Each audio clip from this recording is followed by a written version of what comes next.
Ok, entonces, la clase pasada habíamos visto que con el formalismo lagrangiano de campos, uno tenía, digamos, uno contaba con una, digamos, herramienta para estudiar en forma sistemática las simetrías y ver cuáles, digamos, eran las cantidades conservadas, las constantes de movimiento asociadas a esa simetría. Hoy vamos a usar esa misma herramienta para estudiar una simetría que, digamos, fue totalmente determinante en la segunda parte del siglo XX para entender eh, tres de las interacciones fundamentales, las tres que, digamos, entendemos a nivel cuántico y relativista, ¿no? La interacción electromagnética, la interacción débil, ¿sí? Asociada a los decaimientos beta nucleares, este, y después, bueno, vamos a ver también a las transiciones entre leptones y las interacciones fuertes, las interacciones nucleares, ¿sí? Que están todas de alguna manera eh, vinculadas con una misma simetría, ¿sí? La simetría de Gauge. Claro, ustedes seguramente discutieron la simetría de Gauge en el electromagnetismo, en teórica 1. De todas maneras, bueno, si no lo hicieron, eh, si no cursaron teórica 1, vamos a empezar desde cero, como si no supiéramos nada, ¿ok? Nos vamos a olvidar de la simetría de Gauge y vamos a, digamos, analizar el tema como si presentáramos una simetría nueva, ¿ok? Bueno, entonces, nosotros la clase pasada habíamos visto explícitamente, ¿sí? En el caso de, digamos, de la ecuación de Klein-Gordon, por ejemplo, que, digamos, el lagrangiano de Klein-Gordon era invariante ante una transformación de fase, ¿ok? ¿Esto qué quería decir? Que uno podía, digamos, modificar en una fase compleja, ¿sí? La solución de Klein-Gordon y entonces el, digamos, lagrangiano quedaba invariante. Y habíamos dicho que, bueno, esa era una simetría que uno en realidad también conocía, digamos, de mecánica cuántica no relativista, ¿no? Porque las soluciones de la ecuación de Schrödinger, ¿sí? Quedaban definidas a menos de una transformación de fase global, ¿sí? Pero claro, en ese contexto uno lo veía como casi como un defecto, como un, digamos, un problema, ¿no? Porque uno iba a resolver el, digamos, cualquier problema concreto y uno encontraba que la solución no quedaba unívocamente determinada, sino que, digamos, quedaba determinada a menos de una fase. Pero bueno, resultaba ser, digamos, una curiosidad, una molestia, digamos, y nada más. En cambio, digamos, en el contexto de campos, lo que habíamos visto es que si uno analizaba cuál era la corriente conservada a la invariancia de fase del lagrangiano, de Klein-Gordon, uno veía que justamente la corriente conservada era, digamos, la corriente de Klein-Gordon. Entonces, eso que era, digamos, una redundancia, en realidad era, si quieren, en un contexto de campos, la razón por la cual había una conservación, digamos, de la corriente, ¿sí? Bueno, exactamente lo mismo podríamos hacer en el caso de la ecuación de Dirac, ¿sí? Nosotros tenemos Lagrangiano de Dirac, ¿sí? Y supónganse que planteamos que, digamos, una transformación que me modifique, digamos, la solución, el campo de Dirac, digamos, de un campo original, a, digamos, uno que difiere en una fase. Acá, digamos, alfa es un parámetro, digamos, infinitesimal, digamos, y Q es una constante, ambos reales, ¿ok? Y entonces, digamos, esta transformación que estamos escribiendo, fíjense que forman un grupo, estas transformaciones uno las podría pensar como que forman un grupo, como dependen de un único parámetro y son unitarias, ¿sí? Vendría a ser, digamos, el grupo U1, según lo que habíamos dicho ya hace muchas clases atrás, ¿ok? Este, entonces, estas transformaciones de fase, digamos, se dicen globales porque el alfa es el mismo para todo el espacio-tiempo, ¿sí? Estas transformaciones de fase globales forman, digamos, un grupo U1, ¿sí? Bueno, y por supuesto, la phi techo, ¿sí? Que es la conjugada, la función de onda conjugada traspuesta, multiplicada por derecha por gamma cero, ante estas transformaciones de fase también va a, digamos, ¿qué es lo que le va a pasar? Va a transformar con la fase conjugada, ¿sí? Simplemente, digamos, escribiendo la, la phi techo en función de la, de la solución transformada, ¿ok? Y entonces, si phi y phi techo transforman de esa manera, fíjense que el segundo término, el de masa, no tiene ningún problema porque yo tengo la fase asociada a phi, la fase asociada a phi techo, que es exactamente la contraria, eso es una identidad, y el primer término tampoco tiene ningún problema, ¿no? Porque es simplemente una fase compleja, es un numerito, ¿sí? Que va de un lado al otro. ¿Okay? Entonces, eso va a hacer que el lagrangiano de Dirac también sea invariante ante estas transformaciones de fase globales. ¿Ok?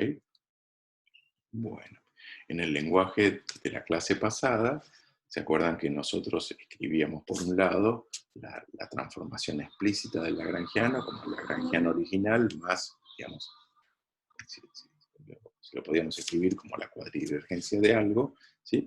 Entonces, en este caso, ese algo sería idénticamente cero. Y en términos de los campos, ¿sí? Si uno escribía el campo transformado como el campo original más, digamos, el parámetro infinitesimal alfa por la deformación del campo, en este caso, si desarrollamos en serie el exponencial, ¿sí? Y nos quedamos con los primeros términos, fíjense que la deformación del campo simplemente es proporcional al campo mismo. ¿Ok? Y entonces, la corriente conservada asociada a esta transformación, ¿sí? La J minúscula que llamábamos, la podemos escribir, digamos, como la derivada de Lagrangiano respecto de la derivada mu del campo, ¿sí? Que en este caso, fíjense que si nosotros derivamos con respecto a la derivada mu phi, lo que nos va a quedar es phi techo y gamma mu, ¿sí? Phi techo y gamma mu. Y eso lo tenemos que multiplicar por delta phi, que es la deformación del campo, ¿ok? Y, bueno, es simplemente eso que está escrito ahí. Y la J mu, como el lagrangiano es invariante ante estas transformaciones, entonces la J mu minúscula va a ser una cantidad conservada. Y esa J mu minúscula es justamente, digamos, la corriente de Dirac, ¿sí? Entonces decimos, ¿sí? Que, digamos, ¿por qué tenemos digamos, una cuadricorriente conservada? ¿Es una casualidad? No. Digamos, es una consecuencia de que el lagrangiano es invariante ante transformaciones de fase. ¿Ok? O sea, la razón por la cual se conserva la corriente de Dirac, ¿sí? Que si uno lo pensara, digamos, no en términos de campo, sino pensara en términos de la función de onda de una partícula, sería la conservación de la corriente de probabilidad. ¿Ok? Ahora, la razón de la conservación es esta simetría que tiene digamos, el lagrangiano de Dirac. ¿Ok? ¿Hasta acá estamos bien? Sí, sí, perfecto. ¿Sí? Sí, por ahora sí. Esto es, digamos, la clase pasada, ¿sí? Aplicada a Dirac. Por favor, interrúmpanme todo lo que necesiten, porque digamos, lo que sigue es bastante crucial, ¿no? Y entender cada detallecito es importante para que después les quede claro que quizá sea el concepto más importante que vamos a darles en el curso, ¿no? Entender, digamos, las interacciones como asociadas a una simetría, ¿sí? Bueno, Acá una pregunta.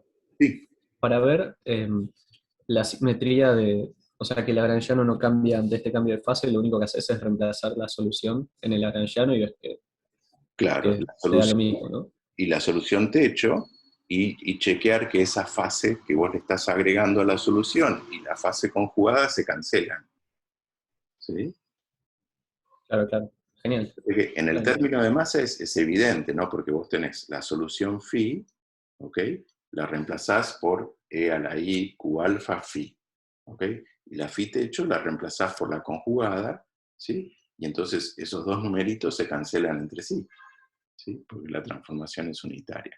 En el de la, digamos, en el primer término, el de la derivada, bueno, por ahí digamos, confunde el hecho de que hay toda, digamos, esa gamma mu y esa derivada, pero la fase que vos estás agregando es simplemente un numerito, ¿sí? Y entonces el numerito que vos le agregás a la solución phi, digamos, simplemente se va, digamos, va a conmutar con todo eso que hay en el medio y se va a ir a anular contra el numerito, digamos, conjugado que vos le estás agregando a la phi techo. ¿Sí? ¿Se entiende eso?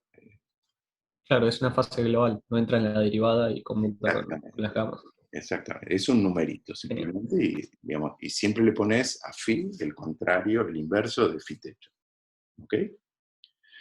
Entonces, por eso el lagrangiano digamos, es explícitamente invariante ante esas transformaciones. ¿Ok? ¿Sí? Perfecto. Bueno, pero eh, imagínense que, digamos, yo me pongo medio ambicioso y digo, ¿qué pasa, ¿sí?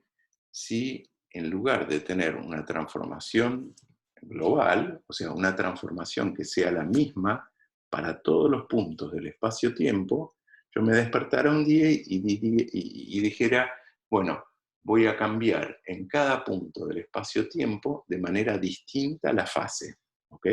O sea, lo que estoy pensando es que ahora la transformación depende de un parámetro alfa que es distinto para cada punto del espacio-tiempo. ¿Sí? Es una transformación distinta. Esta transformación se la llama transformación de fase, digamos, local. ¿Sí? Local porque es distinta para cada punto del espacio-tiempo. ¿Sí?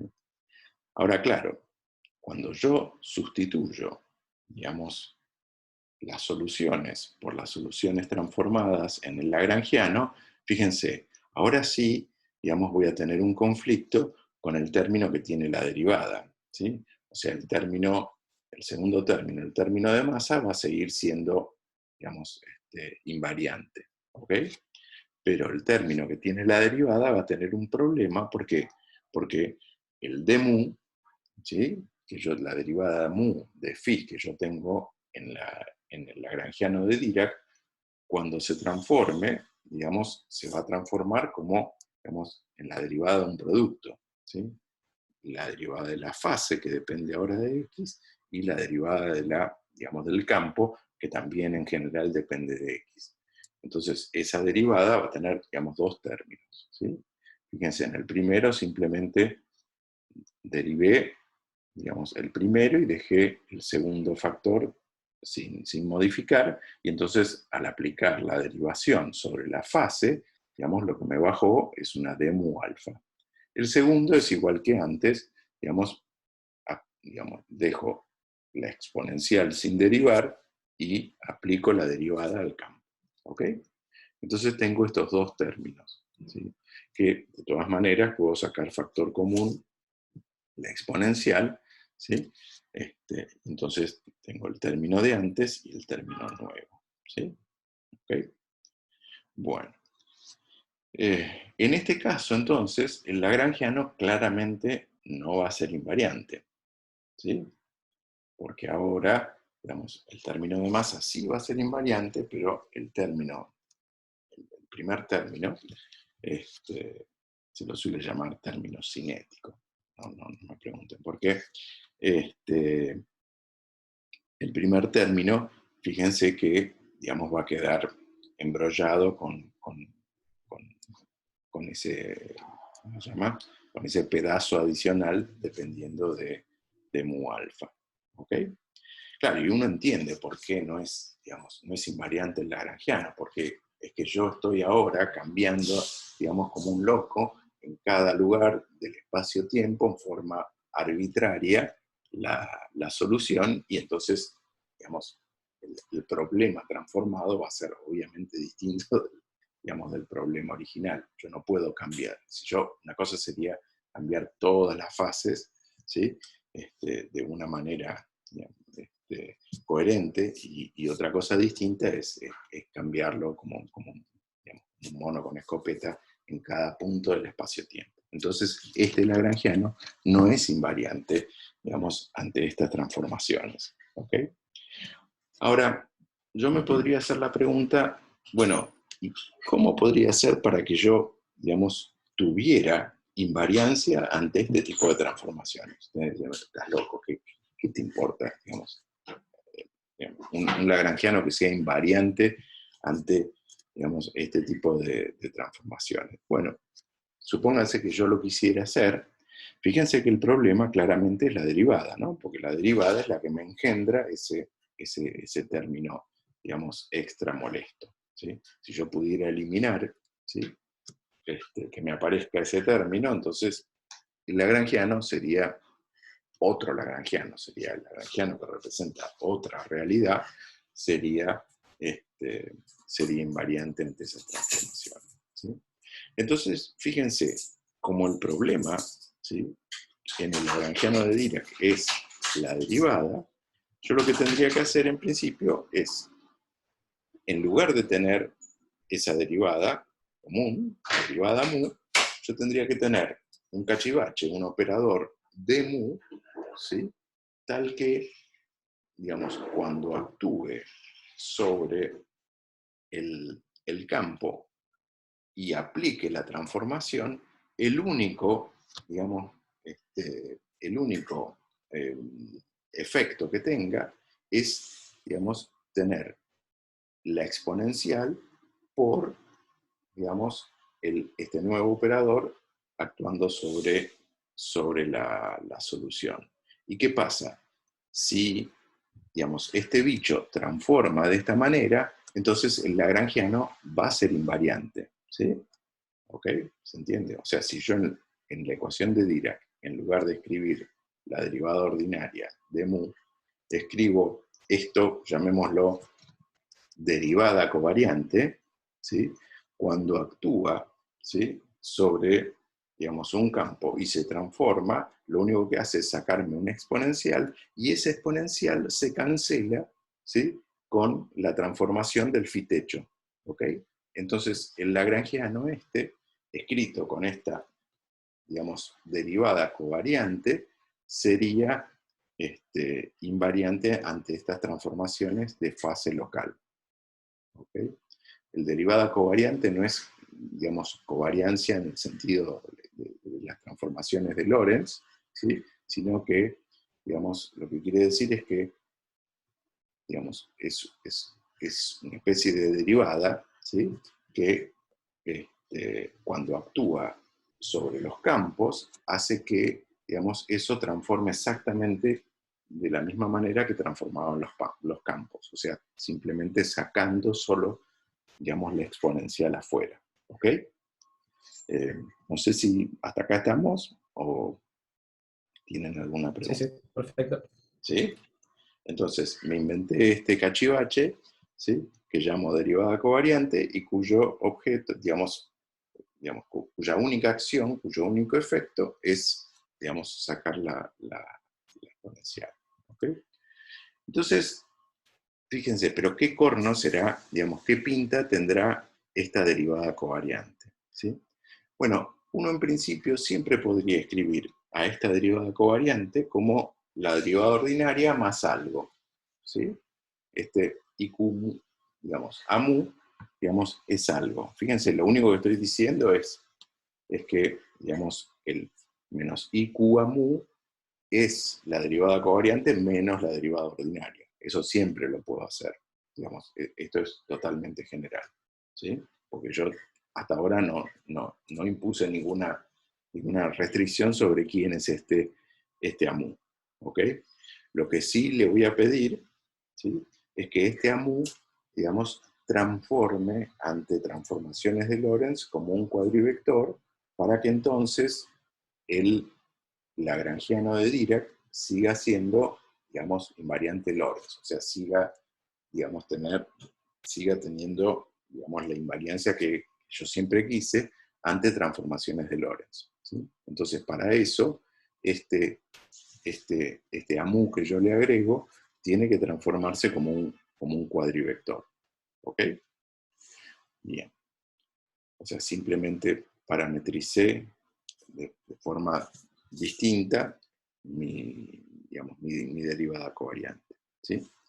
Y ahora, fíjense, si yo tengo mi derivada covariante actuando sobre una solución, y eso yo lo transformo, ¿sí? Entonces, ¿eso qué va a hacer? Digamos, por un lado, la derivada covariante va a tener el término asociado a la derivada ordinaria, y entonces, digamos, el término asociado a la derivada ordinaria, digamos, va a transformar de esa manera, simplemente el campo transformado. Y luego voy a tener el término asociado a digamos, AMU, ¿ok? Que bueno, que formalmente yo lo puedo escribir como IQ por AMU por phi transformado, ¿ok? Ahora bien, fíjense que el primer término de la ecuación anterior, ¿sí? Era lo que calculamos antes. Cuando yo, digamos, hago actuar la derivada ordinaria sobre el campo transformado, eso me saca la exponencial, pero también me saca el término extra que depende de la derivada mu de alfa. ¿Sí? ¿Ok? Y luego, el término nuevo, yo lo voy a escribir como IQ por el AMU transformado, ¿sí? Y la phi ya sé cómo transforma con la exponencial, que ya la saqué factor común digamos, de todos los términos. ¿Ok? Entonces, acá lo que escribí fue la derivada covariante actuando sobre el campo, digamos, transformado explícitamente. Ahora, todo esto, ¿sí? Todo esto que tengo acá, yo quiero que sea simplemente la exponencial por la derivada covariante aplicada al campo, así, digamos, la derivada covariante me sirve para hacer invariante al lagrangiano. ¿Ok? Pero la derivada covariante, a su vez, la puedo escribir en términos de, digamos, de la derivada ordinaria, ¿sí? Y entonces, ahora, como, digamos, lo que tengo a la izquierda y lo que tengo a la derecha tienen que ser lo mismo, lo que me dice esto es que estos dos términos que están a la izquierda tienen que ser idénticos a este término que está a la derecha, y entonces de ahí puedo despejar quién es AMU', ¿sí? ¿Sí? En términos del AMU original. Y este AMU' resulta ser simplemente el AMU original más la derivada AMU de alfa. ¿Ok? O sea, esta es la forma en que tiene que transformar este AMU, ¿sí? Cuando yo haga una transformación del campo phi, ¿sí? Para que el lagrangiano me quede invariante. ¿Ok? ¿Sí? O sea, además de escribir en lugar de la derivada ordinaria, de escribir esta derivada covariante, yo tengo que hacer que cuando el campo phi transforme, a su vez este campo AMU también transforme de esta manera. ¿Sí? Fíjense, a este campo AMU se lo suele llamar, digamos, campo compensador, ¿sí? Porque de alguna manera es el que arregla las macanas que yo hago cuando cambio las fases de manera, si quieren, arbitraria, de manera distinta en cada punto del espacio-tiempo. ¿Sí? O sea, este campo AMU compensa todas las macanas que yo hago al cambiarle la fase al campo phi. ¿De acuerdo? Bien, sí, sí, sí. Bien. Entonces, En cualquier campo arbitrario, pero que cumpla esto, mantiene invariante el lagrangiano. exactamente. Tiene que ser un campo, digamos, vectorial, o sea, que transforme como un cuadrivector, ¿sí?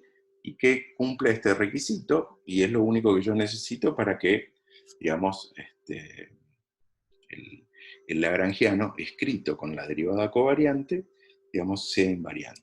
¿Sí? Acá lo tenemos escrito. Entonces, mi lagrangiano de Dirac, donde reemplacé la derivada ordinaria por esta derivada covariante. ¿Sí? Es invariante a una transformación donde yo cambie el campo phi por un campo phi', ¿sí?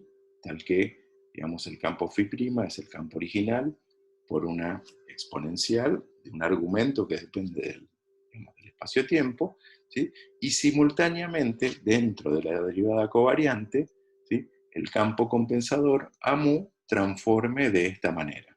¿Ok? ¿Sí? Entonces, este nuevo lagrangiano, que es distinto del lagrangiano de Dirac, ¿sí? De partícula libre, digamos, es invariante ante estas transformaciones de fase locales. ¿Ok? ¿De acuerdo? Pero fíjense, si yo sustituyo la derivada covariante por, digamos, lo que es, en términos del campo compensador, fíjense que el término de la derivada ordinaria dentro de la derivada covariante me va, digamos, volver a dar la ecuación de Dirac, ¿sí? Libre. Y el término extra, ¿sí? El término que depende del campo compensador a mu dentro de la derivada covariante, fíjense que me va a crear un segundo término, ¿sí? ¿Que quién es? Ya lo conocen ustedes, ¿no? Ese segundo término que tengo en el lagrangiano, ¿quién es?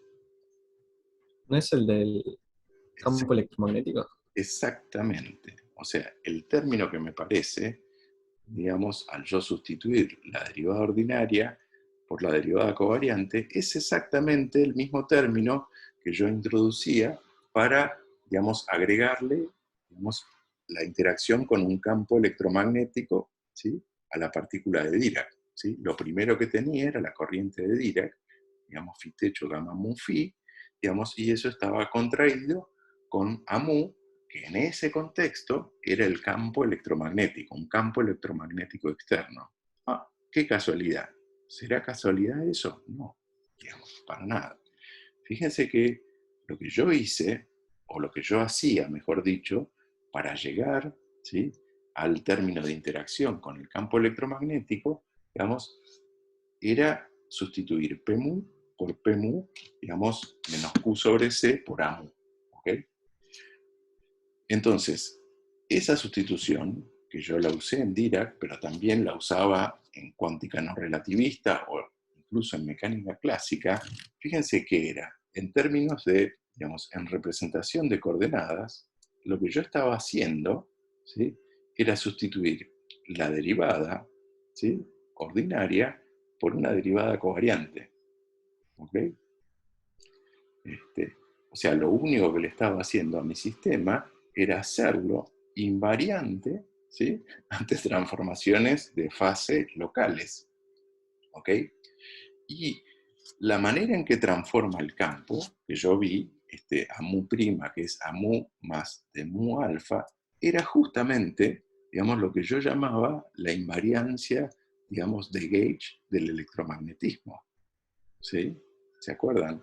O sea, cuando uno hacía las ecuaciones de Maxwell o quería escribir, digamos, los campos eléctricos y magnéticos, ¿sí?, pero en términos de un potencial, ese potencial quedaba definido a menos, ¿sí?, de la cuadridivergencia de algo. ¿Sí? O sea, uno podría, digamos, agregarle al, digamos, cuadripotencial, ¿sí?, electromagnético, la cuadridivergencia de algo, y, digamos, los campos eléctricos y magnéticos que uno obtenía eran exactamente los mismos.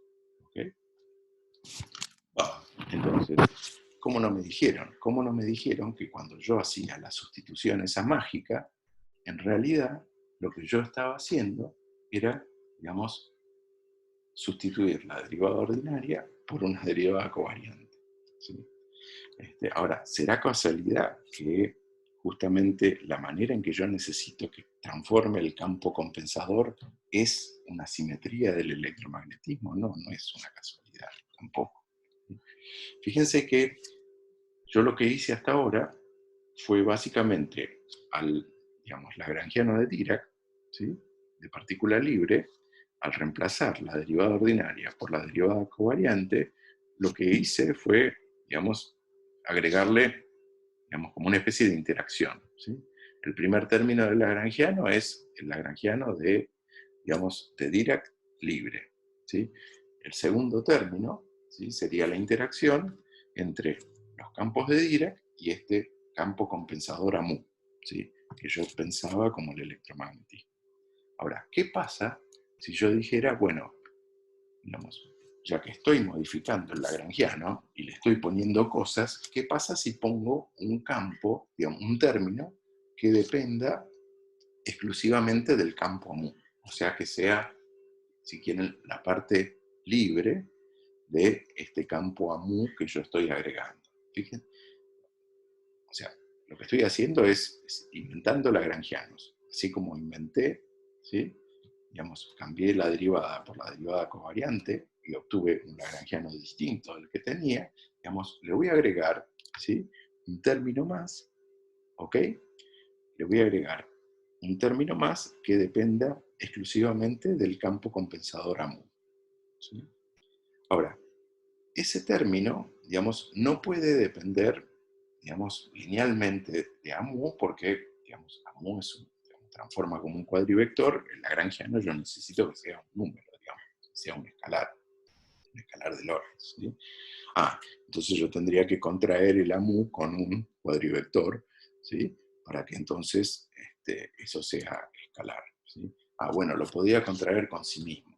Pero ¿qué pasa? Si yo pongo un término que, digamos, sea proporcional a mu, digamos, a mu, ¿sí?, ese término no va a ser invariante ante estas transformaciones, digamos, que yo necesito para el AMU, ¿sí? O sea, si yo reemplazo en un término de la forma AMU, digamos, lo reemplazo por A', fíjense que me van a quedar un montón de porquerías, digamos, con la derivada mu alfa por el campo, la derivada mu alfa por la derivada mu alfa, ¿ok? Entonces no va a ser invariante. Un término cuadrático, ¿sí?, se dice en AMU, no sería invariante ante estas transformaciones que yo quiero construir, ¿sí? Bueno, entonces podría contraerlo, digamos, el AMU con una derivada, ¿sí? Porque eso sí sería un escalar. Sí, sería un escalar, digamos, de Lorentz, pero no sería invariante de Gauge. O sea, al reemplazar AMU por A', digamos, por A' mu, fíjense que me quedarían términos en el D'Alembertiano de alfa. No sería invariante, claro, es un problema. Lo que yo sí puedo hacer para que sea invariante ante estas transformaciones es escribir una cosa que tenga la diferencia. ¿Por qué? Porque en la diferencia, digamos, los términos cruzados, los términos estos que, digamos, extra que me aparecen al reemplazar A por A', digamos, se me van a ir. Pero claro, para que eso además sea invariante Lorentz, tiene que ser, digamos, estar contraído con, digamos, otra cosa que transforme de la misma manera ante Lorentz. Y esto sí, digamos, este término, ¿sí?, este término ahora sí es, digamos, invariante ante transformaciones de Lorentz y es invariante ante estas transformaciones de Gauge, ¿sí?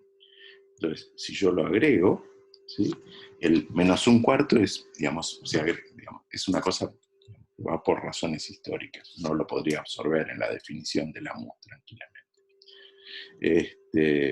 Si yo lo agrego, y si yo le tomo las ecuaciones de Euler-Lagrange a este último término, lo que me dan son exactamente las ecuaciones de Maxwell libres, ¿ok?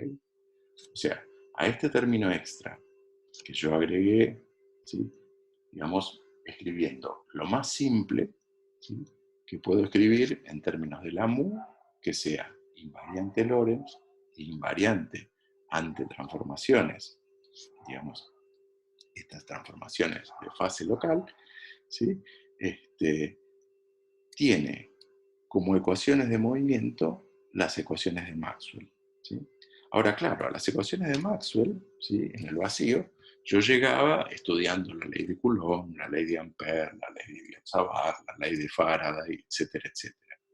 Sin embargo, yo llego exactamente a lo mismo, simplemente, ¿sí?, imponiéndole al lagrangiano de Dirac libre la invariancia ante transformaciones de fase local. O sea, lo único que tuve que decir es agarrar, digamos, la ecuación de Dirac de partícula libre, ¿sí?, y agregarle lo que sea necesario, ¿sí?, para que sea invariante ante estas transformaciones de fase local, ¿okay? Y lo que yo obtengo, es, digamos, el electromagnetismo, ¿sí? Las ecuaciones de Maxwell, ¿sí? Y la interacción de los campos, digamos, eléctricos y magnéticos con esa partícula de Dirac. Y no necesito decir nada más, ¿sí? O sea, si yo hablara, no sé, imaginen esas películas de ciencia ficción donde uno se pone en contacto con alguien, digamos, en el otro extremo del universo, ¿sí? Y yo le quisiera decir qué es el campo electromagnético, ¿sí? ¿Qué es para mí el campo electromagnético? Fíjense, no tendría que empezar a hablarle de Coulomb, de Ampère y de Faraday, etcétera, etcétera. Bastaría decirle, digamos, bueno, agarrá, digamos, la ecuación partícula libre, ¿sí? Y hace que sea invariante ante transformaciones, digamos, de fase local, o sea, ante transformaciones U1 locales, ¿sí? Y con eso, digamos, estaría diciendo todas las características que tiene el electromagnetismo, ¿ok? Entonces, por eso decimos, ¿sí?, que lo que define, ¿sí?, que lo que es el electromagnetismo es una invariancia ante, digamos, estas transformaciones, digamos, de fase locales, ¿ok? O sea, todo el electromagnetismo queda, digamos, completamente definido por, digamos, la simetría ante transformaciones U1 locales, ¿ok? No necesitamos nada más. De hecho, lo único que necesitamos es ir y, digamos, y medir la carga, medir ese Q, ¿ok? Todo lo demás ya está dicho al decir, digamos, Dirac más simetría U1, ¿ok? Y entonces, digamos, esto tuvo un efecto explosivo. ¿Por qué? Porque toda la interacción está asociada a una simetría, ¿sí? Y entonces yo podría decir, bueno, ¿qué pasa, ¿sí?, si en lugar de la simetría U1, ¿sí?, yo, digamos, hago esta misma historia, pero pido la invariancia del lagrangiano ante otras simetrías un poco más complicadas, SU2, SU3, ¿sí? ¿Por qué?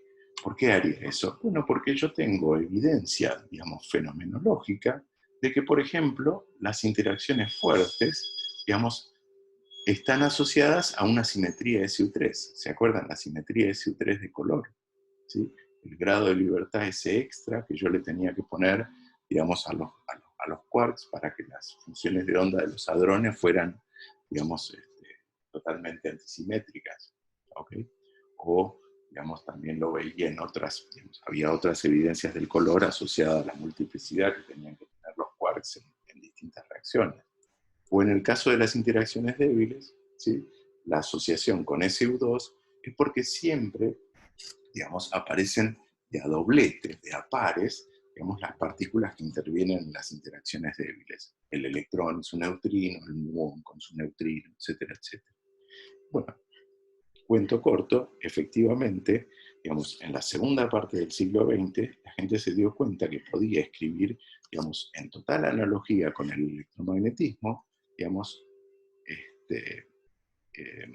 podía proponer que el lagrangiano de Dirac fuera invariante ante, digamos, transformaciones de fase SU2, SU3, y de ahí salió, digamos, todo lo que yo necesitaba saber, digamos, acerca de las interacciones fuertes y de las interacciones débiles. O sea, de ahí salía, digamos, podía yo escribir el lagrangiano para las interacciones fuertes usando una simetría de gauge SU3 y para las interacciones débiles usando una simetría SU2 de gauge.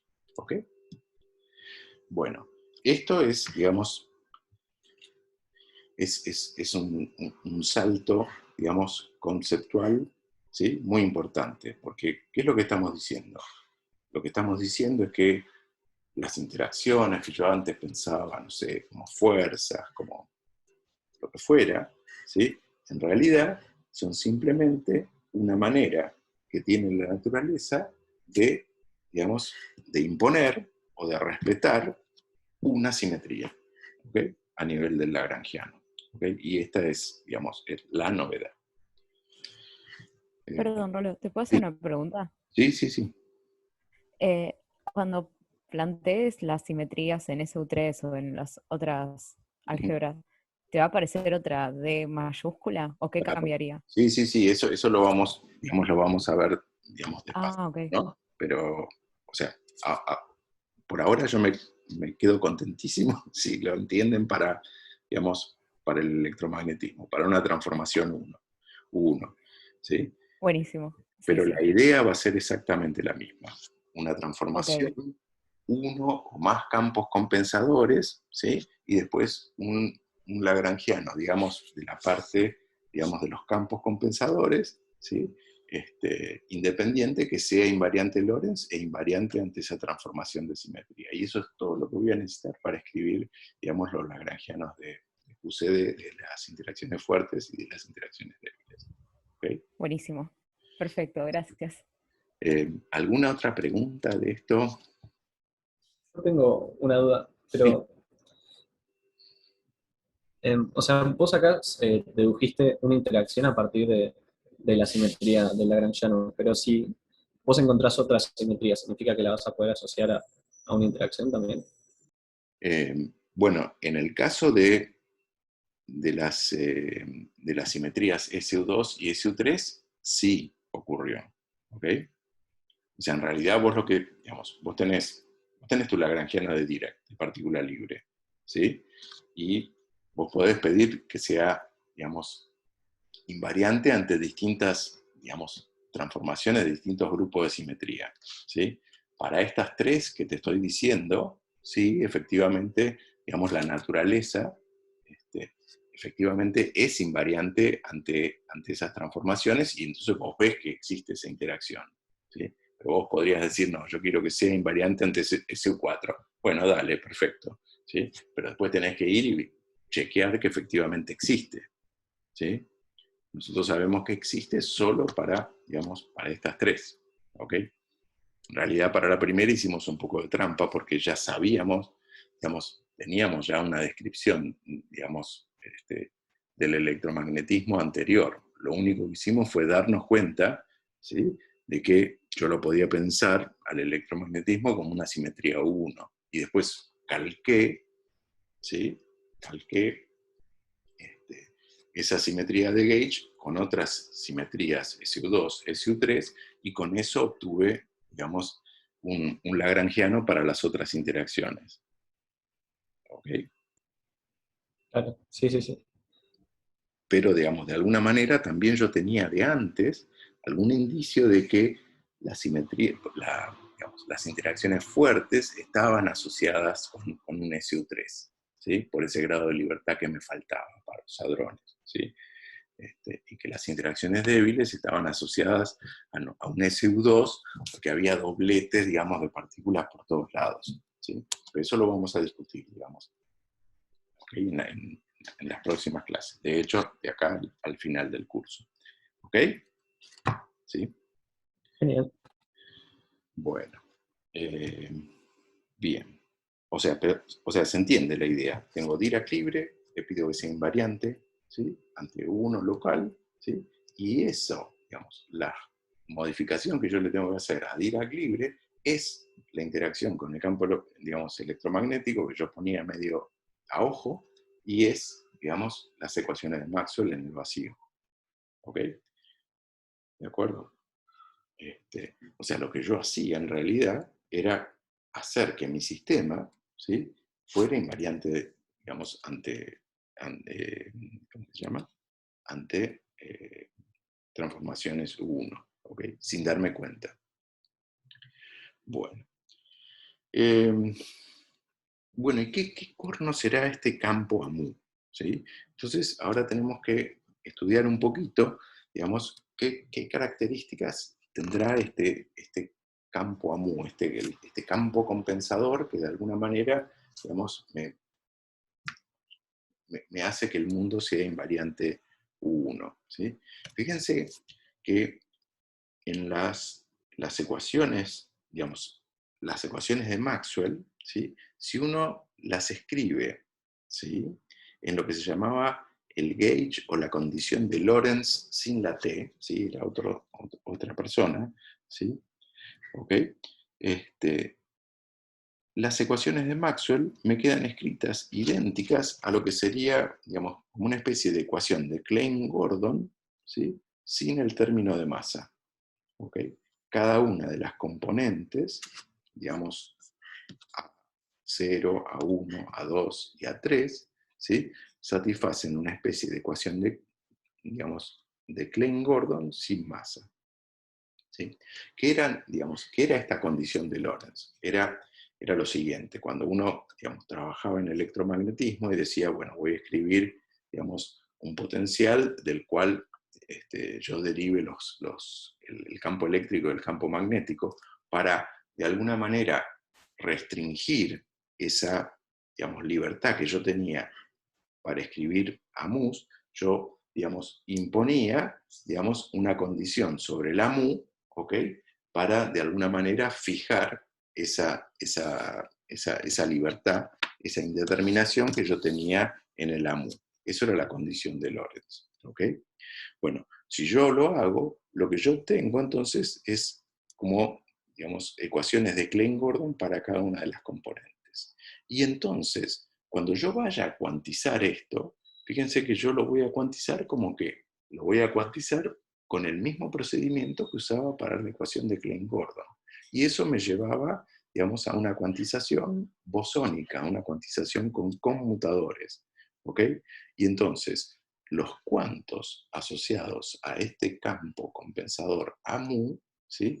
Van a ser, digamos, necesariamente bosones, van a tener necesariamente una estadística bosónica. ¿Ok? ¿Por qué? Porque la única manera de cuantizarlos va a ser, digamos, con conmutadores. ¿Sí? Y entonces, por esta razón, ¿sí? Los fotones, que son cuantos del campo electromagnético, se van a comportar como bosones. Por ejemplo, yo voy a poder excitar, digamos, todos los que quiera, ¿sí? Todos los que quiera, con el mismo valor, digamos, de impulso y energía. ¿Ok? ¿De acuerdo? Bueno.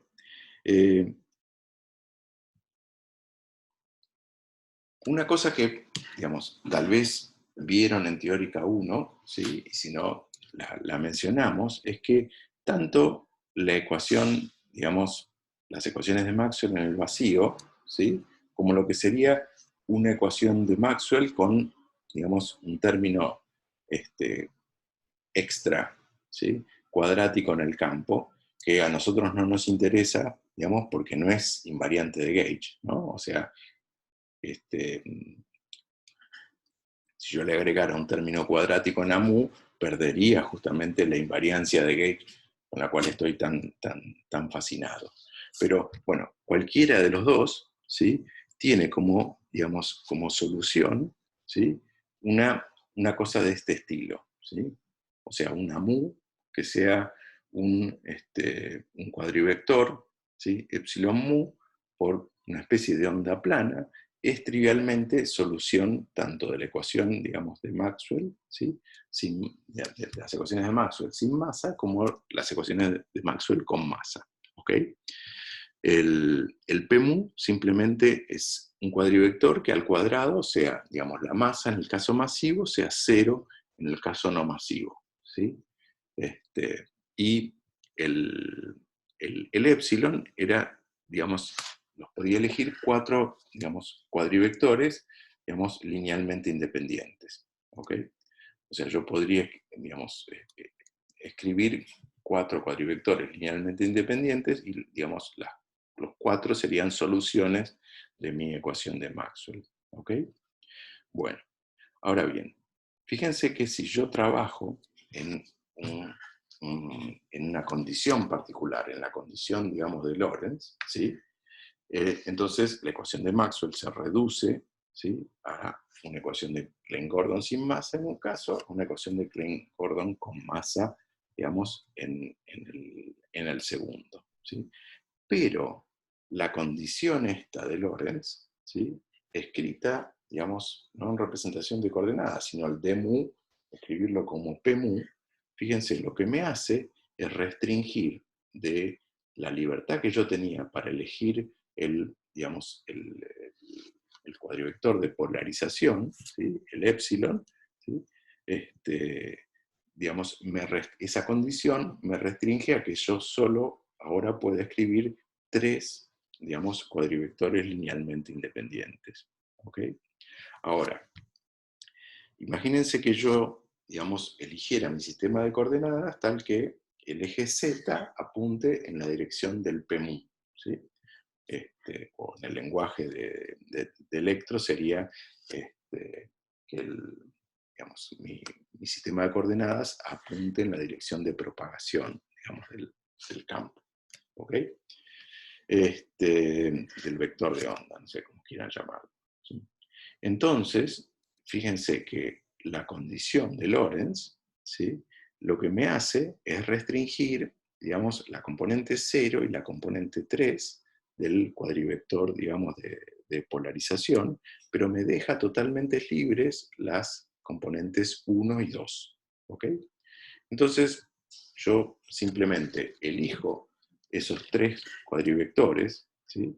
Que pueden ser la polarización, como, digamos, los 2 primeros son 2 canónicos, ¿sí? En las componentes espaciales, y el tercero simplemente algo que digamos, que me cumpla con la condición de Lorentz. ¿Ok? Y entonces, fíjense que digamos, estas 3 cosas, ¿sí? La parte espacial, se parecen a las 3 componentes, ¿sí? De un bicho que tiene spin 1. ¿Ok? ¿Sí? Entonces, en ese sentido, uno dice, bueno, digamos, el fotón, digamos, o el campo electromagnético, ¿sí? El campo AMU es un campo de spin 1. ¿Sí?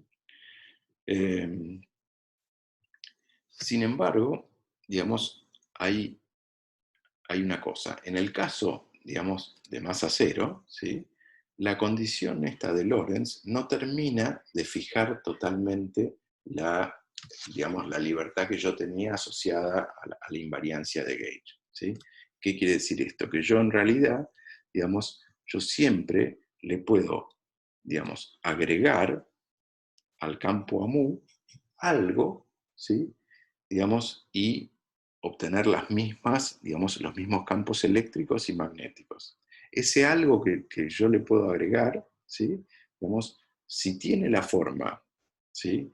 De la cuadridivergencia, digamos, de algo, ¿sí? Y ese algo tiene D'Alembertiano igual a 0, entonces, trivialmente, digamos, pasa el filtro de Lorentz. ¿Esto qué quiere decir? Yo puedo, al campo AMU, todavía puedo agregarle un término, ¿sí? Me sigue dando los mismos campos eléctricos y los campos magnéticos, ¿sí? Pero, digamos, sigo satisfaciendo digamos, la condición digamos, la condición de Lorentz, ¿sí? Ahora, algo que satisfaga que el D'Alembertiano es igual a 0, por ejemplo, podría ser algo de la forma, digamos, IA por la exponencial de menos I PNU x mu, ¿ok? Porque fíjense que la derivada mu de eso, ¿qué es lo que me va a bajar? Me va a bajar, digamos, un menos I PMU, ¿ok? Y eso al cuadrado, digamos, y cuando derive de vuelta, ¿sí? La derivada mu, ¿qué es lo que va a hacer? Me va a dejar algo que es proporcional a p cuadrado. Y entonces, en el caso, digamos, no masivo, o sea, en el caso m igual a 0, digamos, como p cuadrado es igual a 0, entonces se satisface, digamos, que el D'Alembertiano de f es 0, ¿ok? Y pasa el filtro de Lorentz. ¿Y esto qué quiere decir? Quiere decir que yo siempre, ¿sí? A mu le puedo sumar cualquier cosa que sea, digamos, proporcional al vector de polarización PMU, ¿ok? ¿Sí? ¿Por qué? Porque, digamos, ¿cómo se llama?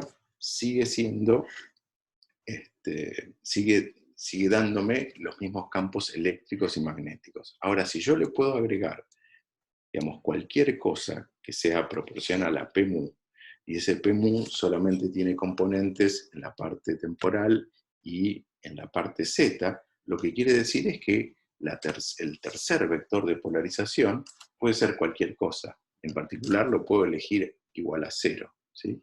Y esto entonces es lo que, digamos, se interpreta como que, digamos, ¿cómo que se llama? En el caso de masa igual a 0, solo hay, digamos, polarización en forma transversal a la dirección de propagación del campo. ¿Ok? Entonces, siempre, digamos, tenemos que acordarnos que en el caso, digamos, de los fotones, ¿sí? Las componentes, digamos, no triviales de AMU son siempre en dirección perpendicular, digamos, a la dirección, digamos, de propagación. ¿Ok? Sin embargo, ¿sí? En el caso en que m sea distinto de 0, ¿sí? Ahí sí, digamos, yo voy a tener, digamos, un modo, ¿sí? Longitudinal, o sea, voy a tener, digamos, polarización, digamos, definida en la dirección de propagación. ¿Ok? Eso va a ser una diferencia que va a ser, digamos, importante porque, digamos, vamos a ver que de alguna manera, ¿sí? Digamos, para las interacciones débiles, vamos a ver que los campos compensadores, o sea, el campo análogo al electromagnético, de alguna manera desarrolla masa. ¿Ok? Y entonces sí va a tener, digamos, un modo longitudinal. ¿Ok? No sé si tienen alguna pregunta sobre esto. Es un poco críptico. Creo que van a surgir igual en un tiempo, pero por ahora está bien. ¿Okay? O sea, la idea es, ok, digamos, como la ecuación que me queda para el campo compensador AMU, ¿sí? Digamos, yo la puedo pensar como una ecuación de Klein-Gordon, entonces yo voy a tener que esos bichos van a ser bosones. ¿Ok? Y por otro lado, digamos, como la pinta que tienen las soluciones, digamos, van a tener, digamos, polarización transversal, o sea, van a tener, digamos, siempre el AMU, yo lo voy a poder escribir en términos de unos cuadrivectores que son perpendiculares a la dirección de propagación. Eso es lo que por ahora hay que recordar. En el caso que aparezca una masa, si aparece una masa, ¿sí? Digamos, voy a tener que revisar esto. ¿Sí? Pero esa masa, fíjense, esa masa me va a romper la invariancia, digamos, ante transformaciones de gauge. ¿Ok? Pero bueno, más adelante. Lo que vamos a hacer, entonces, ahora es prepararnos para la clase que viene, en que vamos a extender esto que vimos para U1 al caso, digamos, general de una simetría arbitraria, ¿sí? Y en particular a SU2 y SU3. ¿Sí? Fíjense, todo lo que dijimos hasta ahora, ¿sí? Era para una transformación, ¿sí? Que pertenecía a U1, ¿sí? Porque era una fase compleja donde, bueno, el argumento del exponencial dependía, digamos, de la posición y el tiempo. ¿Ok? Pero eventualmente lo vamos a querer, digamos, extender a otros grupos de simetría más complicados. ¿Sí? Bien. Entonces, tratemos de ver si podemos reescribir, ¿sí? Lo que hicimos hasta ahora, pero pensando en un grupo de simetría arbitrario. ¿Sí? O sea, que en lugar de, digamos, estas transformaciones de U1, yo tenga unas transformaciones genéricas U. ¿Sí? Donde, digamos, como siempre, voy a pedir que sean unitarias, ¿sí? Porque, ¿se acuerdan? Alguna vez lo dijimos, digamos, cualquier transformación física, digamos, que se valga, tiene que ser, ¿cómo que se llama? Unitaria, ¿no? De manera que si yo transformo mi sistema y transformo el resto del universo, digamos, tengo lo mismo, ¿ok? Entonces veamos si podemos escribir las cosas, digamos, en términos de una transformación arbitraria U, digamos, que sea unitaria. Entonces yo lo que diría es, Bueno, yo voy a transformar el campo phi en un campo phi', ¿sí? Donde el campo phi' es U, digamos, actuando sobre el campo phi, ¿sí? En el caso de U1 era simplemente una fase compleja, ¿sí? Bueno, por otro lado, para que mi, digamos, lagrangiano sea invariante, yo en lugar de la derivada ordinaria voy a, digamos, a introducir una derivada covariante, ¿sí? Y lo que define a esta derivada covariante es que, digamos, la derivada covariante aplicada al campo, transformada, simplemente, digamos, es U, digamos, por la derivada covariante y el campo. Eso hace que, digamos, un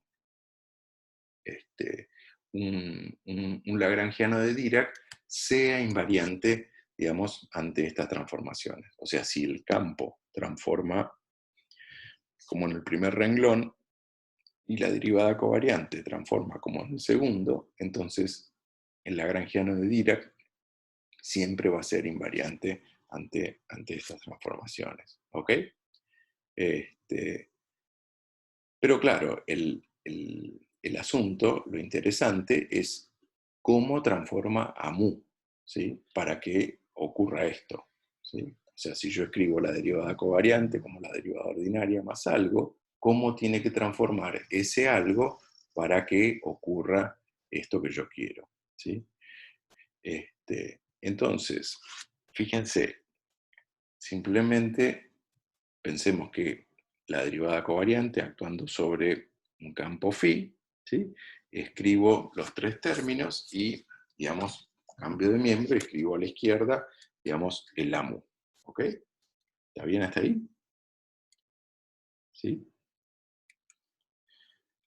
Bueno, Sí, sí. o sea, lo único que hice fue, digamos, aplicar la derivada covariante sobre un campo y, digamos, despejar el AMU phi.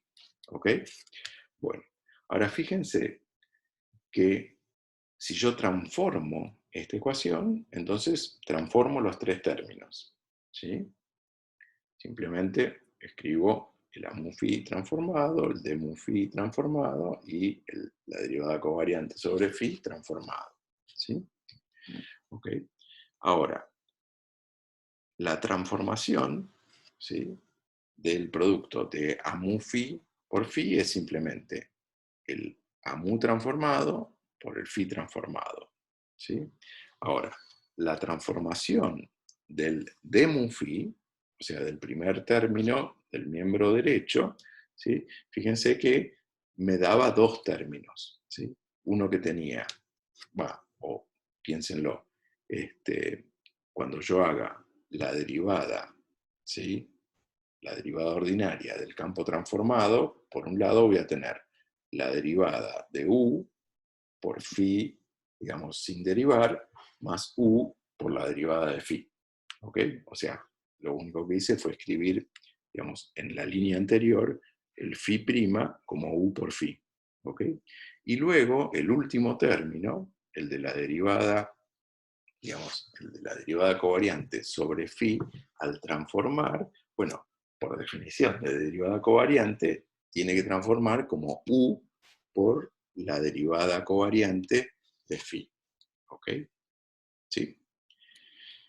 Entonces, fíjense que esto yo lo puedo escribir.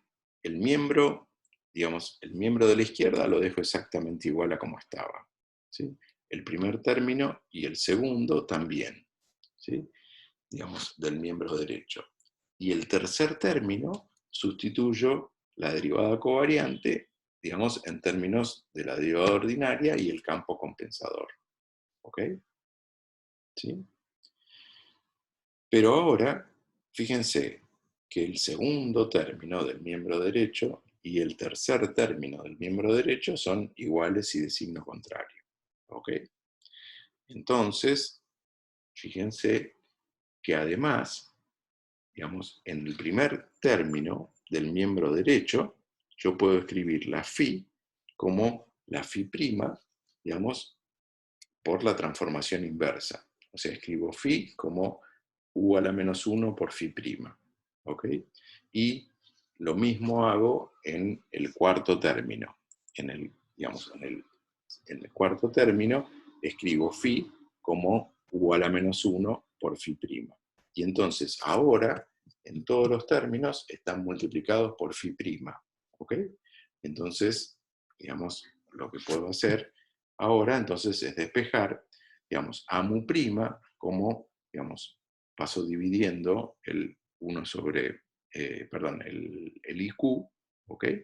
Y entonces lo que me queda es la forma genérica en que tendría que transformar el campo a mu, ¿cómo que se llama?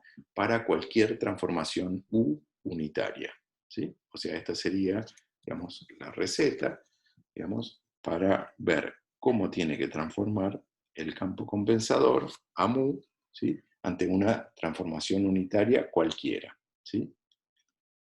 Fíjense que esto, si por ejemplo la transformación unitaria fuera simplemente una fase compleja, ¿sí? Entonces ahí la derivada mu de la fase sería, digamos, bueno, IQ, la derivada mu alfa por U, ¿ok? O sea, la derivada ordinaria simplemente se engancha con el alfa del exponente, digamos, y lo baja, ¿ok? Y entonces, ¿sí? Si la derivada mu es esto, yo puedo sustituir, ¿sí? En la expresión general, ¿ok?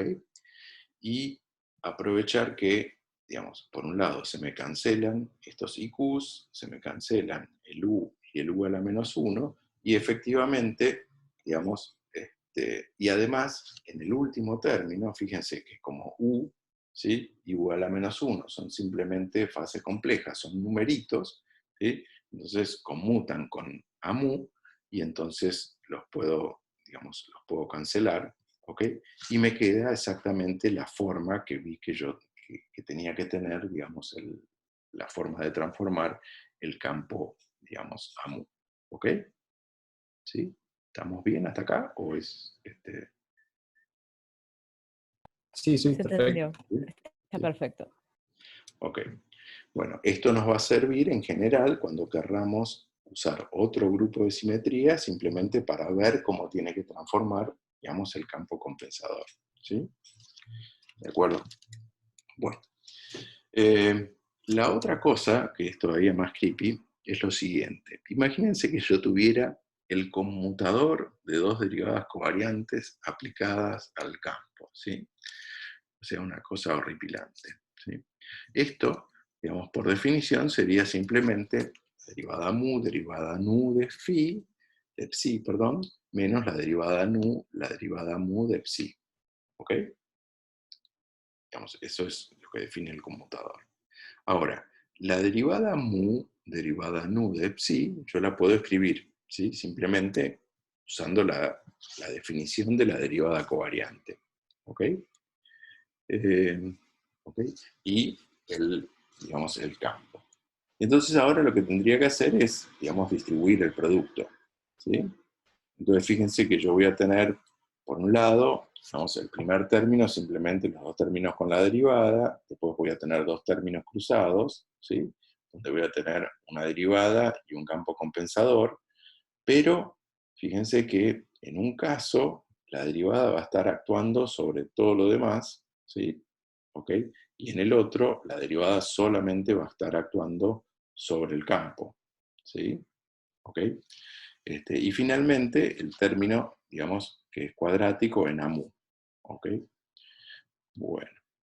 Ahora bien, fíjense que digamos, cuando la derivada, como en el tercer término, ¿no? En el tercer término, la derivada está actuando sobre el producto de ANU por phi.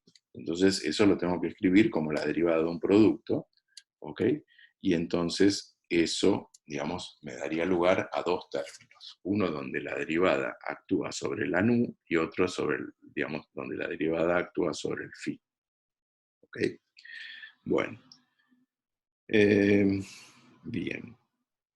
Y entonces, fíjense que yo puedo escribir, digamos, bueno, y lo mismo tendría que hacer para la derivada nu, la derivada mu, pero por supuesto no voy a escribir, digamos, no voy a hacer de vuelta digamos, la distribución, simplemente voy a usar el resultado anterior y voy a reemplazar mu por nu. No necesito hacer nada más que eso. ¿Ok? ¿De acuerdo?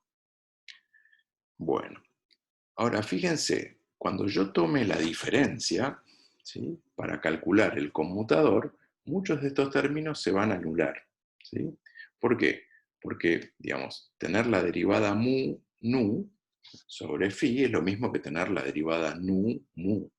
A fin de cuentas, es simplemente la derivada, digamos, la derivada 0, 1, 2, 3, la derivada 0, 1, 2, 3, lo mismo. Entonces, al tomar la diferencia, esos dos términos se van a cancelar. ¿Sí? Lo mismo, digamos, el cuarto término de la primera línea se va a cancelar con el segundo de la segunda línea. Son idénticos, y lo mismo, digamos, el segundo de la primera línea con el cuarto de la segunda línea. Y finalmente, el último término también, digamos, se va a cancelar. Los últimos dos términos se van a cancelar porque tengo exactamente lo mismo. ¿Ok? Y entonces el conmutador simplemente me queda escrito como esto, y esto es justamente lo que habíamos definido como el f mu nu. ¿Ok? ¿Sí?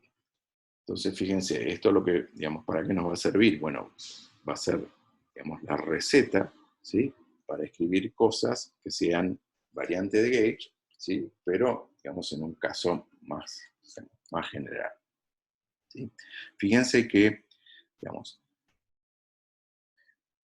la transformación del d mu aplicado a una solución, o sea, digamos, la derivada covariante sobre el campo transformado, ¿sí?, yo sé que es, digamos, por cómo definí la derivada covariante, como, digamos, u por la derivada covariante phi. O sea, hice la derivada covariante para que ocurriera esto, ¿sí? Pero por otro lado, digamos, si yo explícitamente escribo la derivada, digamos, la transformación, fíjense, por un lado voy a tener la transformación de la derivada covariante, la transformación del campo, ¿sí? Y entonces, comparando las dos líneas, lo que veo es que, digamos, la derivada covariante prima sobre u es lo mismo que u por la derivada covariante. ¿Ok? O, fíjense, si multiplico por derecha por u a la menos 1, entonces me queda que la derivada covariante prima, ¿sí?, la derivada covariante transformada, es u de mu u a la menos 1. ¿Ok? Digamos, esto para cualquier u unitario. ¿Sí? Y entonces, cuando yo tenga un producto de derivadas covariantes, ¿sí?, cuando transformen, fíjense que van a transformar, digamos, una transforma así, la otra transforma así, el u se cancela con el u a la menos 1, y entonces en general el producto de derivadas covariantes va a transformar de esta manera. ¿Ok? ¿Sí? O, digamos, lo que es lo mismo, ¿sí?, el f mu nu, ¿sí?, como yo lo construí a partir de una diferencia entre, digamos, el producto de dos derivadas covariantes, también va a transformar, digamos, de esta manera. ¿Ok? Bien. Y en el caso particular que nosotros habíamos visto, donde U era simplemente una fase, ¿sí?, una fase compleja, fíjense que trivialmente, entonces el f' va a ser lo mismo que el f, ¿ok? Porque el u a la menos 1 conmuta con f mu nu, ¿sí? Bueno, y este es otro resultado que vamos a usar, ¿ok? La clase que viene. ¿Preguntas sobre esto? Es simplemente una algebrita, ¿no? Se entendió bien, sí. Bueno. Bien. Ahora, a nivel del lagrangiano, ¿sí? Ahora, ¿cómo va a ser implementar una simetría que no sea U1? Una simetría U1 era simplemente, digamos, cambiarle una fase al campo, ¿sí? ¿Ok? Eso era lo que yo había hecho, ¿sí? Para poder implementar, ¿sí?, otras, digamos, simetrías más complicadas, en lugar de pensar, ¿sí?, en un solo campo, yo lo que voy a tener que pensar es que tengo varios campos de Dirac, ¿sí? O sea, imagínense que en lugar de tener un solo campo, ¿sí?, tengo varios campos de Dirac, cada uno que satisface su propia, digamos, ecuación de Dirac, ¿sí? Si quieren, pueden pensar que son campos de Dirac, ¿sí?, de quarks de distintos colores. Entonces, cada color, digamos, tiene su propio campo. ¿Ok? Y imagínense que la transformación, ¿sí?, es tomar los campos originales y transformarlos, ¿sí?, digamos, de la siguiente manera, donde fíjense que además de poder aplicarle una transformación de fase a cada uno, ¿sí?, en principio yo podría hacer que el nuevo campo transformado sea una combinación lineal de los otros. ¿Ok? O sea, no solo le estoy cambiando la fase, ¿sí?, a cada uno de esos campos, sino que la transformación puede mezclarme, digamos, unos en otros. Unos, digamos, como combinación lineal de los otros, ¿sí? Fíjense, si yo pensara, digamos, que esos campos, digamos, de Dirac, Φ1, Φ2, Φ3, Φn, yo lo pienso como digamos, como una matriz columna, entonces, digamos, la transformación yo la podría pensar como, digamos, una matriz, ¿sí?, de n por n, donde, digamos, los coeficientes de esa matriz lo que me dicen es cómo van a ser, digamos, las transformaciones de uno en otro, ¿sí? Fíjense que si en esa matriz fuera, digamos, solamente tuviera elementos distintos de cero en la diagonal, entonces sobre la diagonal, digamos, yo podría escribir la fase que le cambio a cada uno de ellos, ¿sí? ¿Ok? Pero en general, digamos, la matriz puede ser una matriz distinta, ¿sí? Y los lagrangianos, que ahora, digamos, yo tengo, digamos, un lagrangiano para cada tipo de campo de Dirac. ¿Ok? Y entonces, cada uno va a tener su propia ecuación. Fíjense que también lo puedo escribir, digamos, en forma matricial, en términos de esta matriz columna, donde están cada uno de los campos, y una matriz fila, donde estén todos los campos techo. ¿Ok? Y también, bueno, voy a tener, digamos, una matriz de masas, ¿ok?, para darle la masa que corresponda a cada uno. ¿Ok? Y entonces, fíjense, si la matriz U, ¿ok?, además de ser unitaria, es de determinante 1, entonces la transformación que yo estoy planteando es una transformación de SUN, ¿sí? Porque SUN, digamos, eran las matrices unitarias de determinante 1 de n por n. ¿Ok? ¿Sí? Entonces, en el caso de SU3, fíjense que lo que yo voy a tener es que tengo, digamos, 3 campos de Dirac, ¿sí? Entonces, uno lo puedo pensar como es el campo, no sé, de color rojo, otro es el campo de color azul, otro es el campo de color verde, ¿sí? Y entonces, la transformación, ¿sí?, lo que me hace es no solo cambiarle la fase, ¿sí?, a cada uno de los campos esos individualmente, sino que los puede mezclar entre ellos, ¿sí? O sea, una transformación de SU3, ¿sí?, no solo puede cambiarle la fase a cada uno de ellos individualmente, sino que los puede mezclar entre ellos, como si yo fuera, digamos, hiciera una especie de rotación, ¿sí?, en el espacio de color. ¿Ok? Entonces la transformación de SU3 sería esta especie de, digamos, de rotación en el espacio de color. ¿Ok? Fíjense que, en general, para un grupo SUN, cualquier elemento del grupo, cualquier transformación, yo la puedo escribir como una exponencial, ¿sí?, de los generadores por sus parámetros, ¿sí? Recuerden en el caso de SU2, ¿sí?, cualquier transformación de SU2 que me rotaba digamos, un espinor de 2 componentes, yo la escribía en términos de una exponencial de las matrices de Pauli multiplicada por, digamos, 3 parámetros, que esos 3 parámetros me decían cuál era el ángulo en que estaba, digamos, rotando alrededor de cada uno de los 3 ejes, ¿sí? En el caso de SUN, entonces yo lo que voy a tener, como siempre, son, digamos, n cuadrado menos 1 generadores, ¿no? Entonces, en SU2 son las matrices de Pauli, en SU3 son las matrices de Gell-Mann, digamos, que vimos en algún momento, ¿sí? Y lo que caracteriza, digamos, al grupo de transformaciones es la forma en que conmutan estos generadores, ¿sí? En el caso de las matrices de Pauli, digamos, ese FABC era el tensor de Levi-Civita, el tensor completamente antisimétrico. En el caso de SU3, bueno, eran, digamos, otro tensor, ¿sí? Cuyos elementos se llaman constantes de estructura del grupo y es lo que define, digamos, qué es cada grupo. ¿Ok?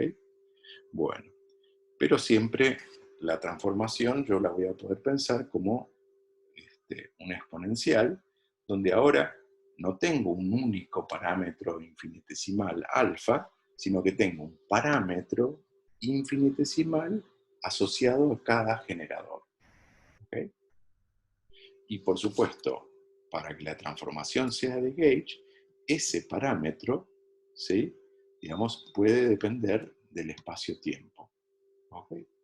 Entonces, lo que estoy pensando, ¿sí?, cuando hago una transformación de gauge de SU3, ¿sí?, es que le estoy pidiendo al lagrangiano que sea invariante ante una rotación donde yo puedo rotar los colores, ¿sí?, y los puedo rotar en cada punto del espacio de manera distinta, ¿sí?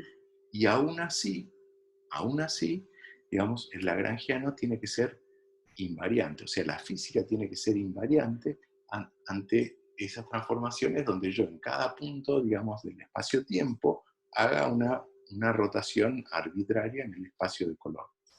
¿Ok? Y mezcle los colores. ¿Ok? Bueno, después, la clase que viene vamos a discutir esto con más detalle, ¿no? Pero vayan poniendo, digamos, la cabeza en remojo, ¿sí?, para pensar en estos términos. Entonces, fíjense, en el caso de U1, ¿sí?, yo lo que tenía era una transformación donde un solo campo le cambiaba la fase, ¿sí? Y me tomé la libertad de hacer que esa transformación de fase, ¿sí?, pueda ser distinto para cada punto del espacio-tiempo, ¿sí?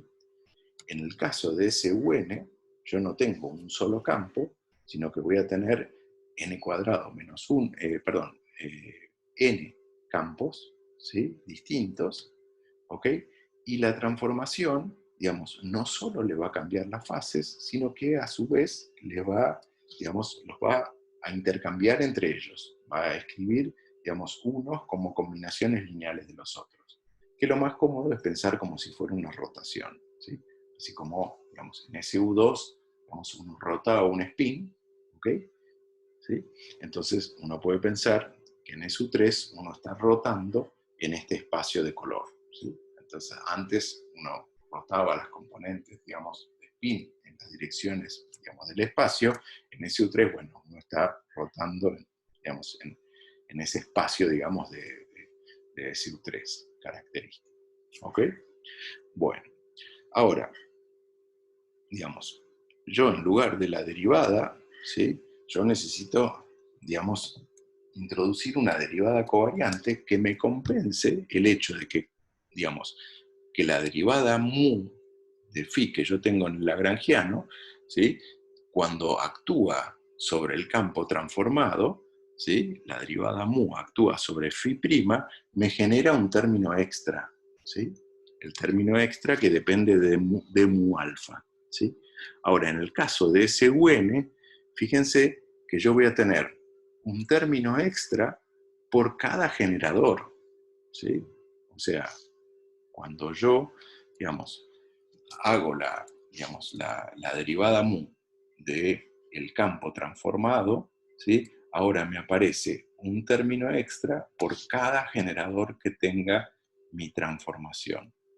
Entonces, la derivada covariante, ¿sí?, que en el caso U1 absorbía, digamos, con un único campo compensador, ¿sí?, las macanas que yo hacía al transformar, digamos, la fase de manera arbitraria, ahora yo voy a tener que tener un campo compensador para cada generador, o sea, un campo compensador asociado a cada una de las maneras en que yo puedo, digamos, transformar los campos. ¿Ok? Entonces, en U1 yo tenía un único campo, digamos, el AMU, el potencial electromagnético, ¿sí? En SU2 yo voy a tener n² menos 1, o sea, 3 campos compensadores, y en SU3 voy a tener 3² menos 1, o sea, 8 campos compensadores. ¿Ok? Entonces, la derivada covariante va a ser un poco más engorrosa. ¿Sí? Y por supuesto, así como, digamos, yo tenía una receta para ver explícitamente cómo tenía que transformar el campo compensador simultáneamente con la transformación de fase, yo en el caso de SUN también, digamos, voy a ver que, fíjense, lo que antes en la derivada covariante era el AMU, ahora, digamos, es una combinación de cada uno de los generadores multiplicado por el campo compensador. Y entonces ese producto, ¿sí?, va a tener que transformar de una manera que es lo que calculamos hace un ratito. ¿Ok? Entonces, esta va a ser, digamos, la idea con que vamos a generalizar, digamos, la invariancia entre transformaciones de fase, digamos, local, del caso U1 al caso, digamos, SUN. ¿Ok? En particular, al caso de SU2, SU3. ¿Sí? Ahora, por supuesto, digamos, la dinámica que tengan, ¿sí?, los campos compensadores asociados al grupo SU2 y SU3 va a ser distinta de la dinámica que tiene el campo 1. ¿Sí? Entonces, la dinámica de las interacciones débiles o la dinámica de las interacciones fuertes va a ser distinta, digamos, a la dinámica que tiene el electromagnetismo. ¿Ok? Pero, digamos, todos guardan esta similitud, ¿sí?, digamos, basada en el hecho de que todas son transformaciones, digamos, de fase, ¿cómo que se llama? Son transformaciones de fase local. ¿Ok? Bueno, me parece que acá vamos a parar y entonces la clase que viene vamos a arrancar, ¿sí?, exactamente en esta misma transparencia, ¿sí?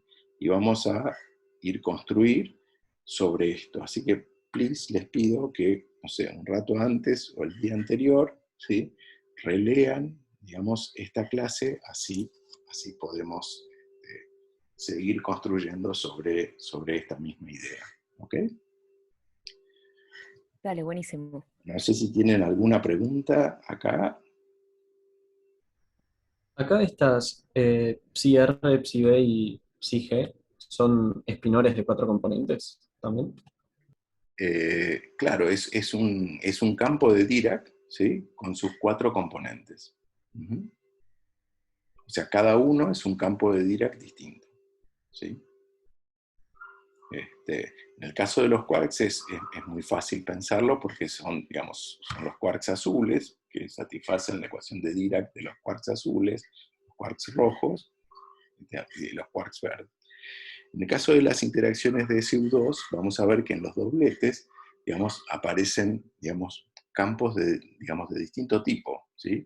Entonces vamos a ver que en el doblete de SU2 aparece, digamos, un electrón, el campo de electrón y el campo de neutrino, o el campo de muón y el campo de neutrino, etcétera, etcétera. Pero sí, cada uno es un campo de Dirac, ¿sí?, por peso propio, ¿sí?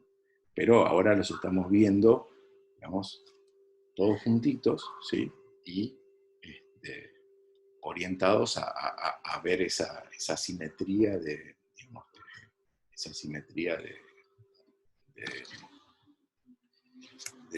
de SU2 o SU3 que tienen. ¿Ok? No sé si... Sí, era esa, amigo. Bueno. Fíjense que, digamos, en el caso de color nos va a venir al pelo, digamos, esta idea, porque ¿se acuerdan? El problema con el color, ¿sí? Era que, digamos, los quarks no tenían, o sea, los quarks tenían color explícito, eran rojos, azules, verdes, pero los hadrones que estaban formados con ellos no lo tenían. O sea, yo no veía, digamos, no miraba un protón y le veía color, ¿sí? Entonces, todos los objetos físicos que yo veía, digamos, eran combinaciones singlete de color, o sea, combinaciones que son, digamos, por así decirlo, blancas, ¿sí? Ahora, esas combinaciones que son blancas son justamente combinaciones que al uno hacer una rotación en el espacio de color quedan invariantes, ¿sí? Entonces, la manera que tiene la naturaleza, ¿sí?, de preservar esta invariancia ante esas transformaciones en el espacio de color es justamente hacer que los objetos físicos que yo veo, ¿sí?, sean combinaciones que al hacer esa rotación no veo nada. ¿Okay? Y la interacción, digamos, lo característico de la interacción va a ser ir, ¿sí?, y restablecer, digamos, hacer lo que sea para restablecer la invariancia de color.